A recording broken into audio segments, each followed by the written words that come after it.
Welcome to a Foxy Tech Tips tutorial on updating and checking for updates on your Android TV. If you find this tutorial helpful, please consider subscribing to my channel and liking the video. Start by hitting the home button on your remote. From the home screen of your TV, go to the top right and click on Settings. In Settings, scroll down and click About.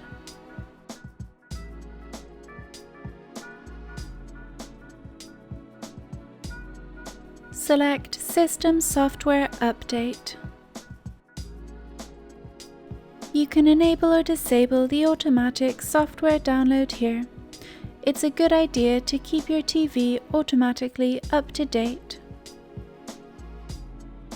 Click Software Update to check if there is an update available.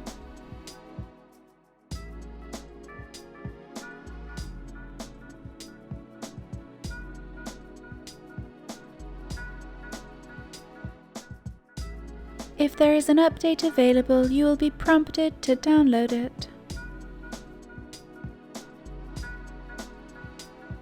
And that draws an end to this tutorial. Please like the video if you found it helpful, and subscribe to Foxy Tech Tips for more Android TV tips and tricks.